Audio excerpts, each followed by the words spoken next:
Friends, আপনারা কেমন আছেন? যে গরম পড়েছে আশা করি খুব একটা ভালো নেই, তবুও আমাদের ভালো থাকতে হবে প্রকৃতির সঙ্গে যুদ্ধ করে। তো আজকে আমি আপনাদের আমার জীবনের একটা দুঃখের কাহিনী শোনানোর জন্য আজকে ব্লগটা করা। তবে চলুন সেই কাহিনীটা কি আজকে আমি আপনাদের সঙ্গে শেয়ার করব। আমি একটা খুব দরিদ্র পরিবারে জন্মগ্রহণ করেছি। আমি আমার বাবা মায়ের বড় সন্তান। বাবা চাষের কাজ করে, মা হচ্ছে হাউসওয়াইফ। তো মোটামুটি খুব যে কষ্টে ছিলাম তা নয়, মোটামুটিভাবেই দিন কেটে যাচ্ছিল। তারপরে আমি হওয়ার পরে 4-5 বছর পর আমার বোন হয়েছে।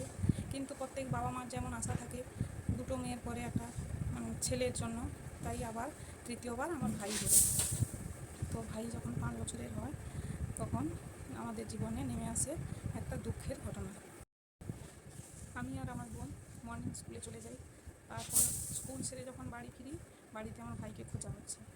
আমাদেরও জিজ্ঞাসা করলো, আরও পাড়ায় অন্যান্য কারোর বাড়িতে, কোথায় রাস্তাঘাটে চারদিকে খোঁজাখুঁজি চলছে। এবার স্কুল থেকে আসতেই আমাকেও জিজ্ঞাসা করলো যে ভাই কোথায় গেছে দেখেছিস? আমি তো দেখিনি, আমি স্কুল থেকে এসেছি, কী করে দেখবো।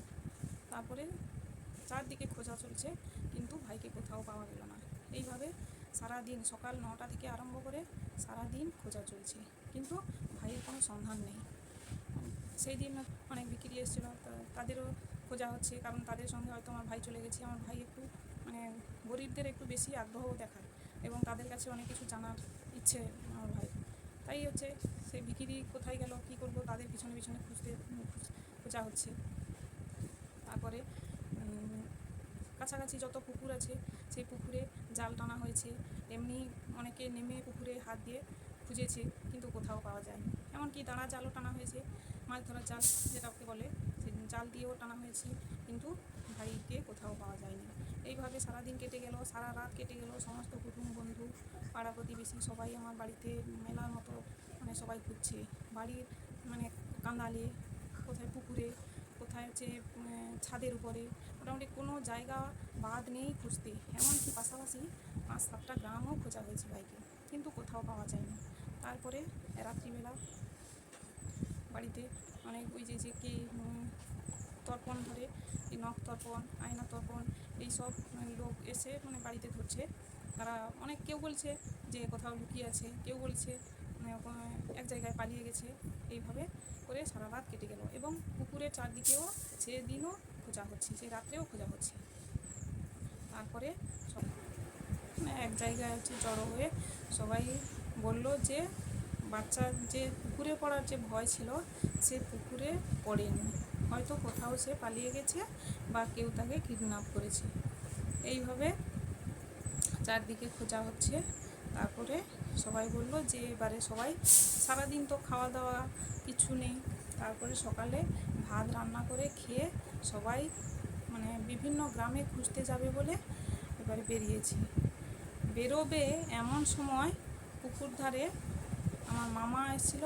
মামা দেখতে পেল যেন পুকুরের মধ্যে তাল যেরকম পুকুরে পড়ে জলে নষ্ট হয়ে যায়, তালের যে চুলগুলো যে ভাসে, সেই রকমভাবে কিছু একটা ভাসছে।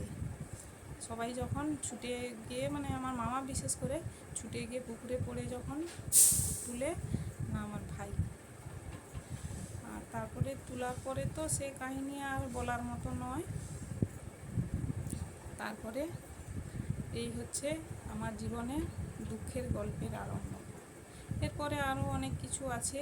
সেই দিনই বাবা মা জীবনের সবটাই শেষ হয়ে গেল। ভাই যেদিন মারা গেল সেই দিন আমার বাবা মা জীবনের একটা নতুন অধ্যায় আরম্ভ হলো। এবং আমার মা তো একদমই শেষ হয়ে গেছে বললে হয়। মা সেই দিন থেকে বিভিন্ন রকম অসুখ আক্রমণ করেছে। আর হচ্ছে বাবাও মন থেকে ভেঙে পড়েছে। ঠিক বাবাও এখন কিছু মনে রাখতে পারে না, সামান্য কথাই রেগে যায়, কিছু মনে রাখতে পারে না। এইভাবে জীবনটা চলে যাচ্ছে। তো 2 বোনকে বিয়ে দিয়ে দিয়েছে, আর মা বাবা এখন বাড়িতে আছে মোটামুটি এই পর্যন্ত। তো এইরকম ভিডিও যদি আপনারা পেতে চান তাহলে আমার চ্যানেলটিকে সাবস্ক্রাইব করবেন এবং কমেন্ট করে জানাবেন যে কীরকম ভিডিও আপনারা পেতে চান। এটা আমি আপনাদের চেষ্টা করব দেখানোর জন্য। ঠিক আছে।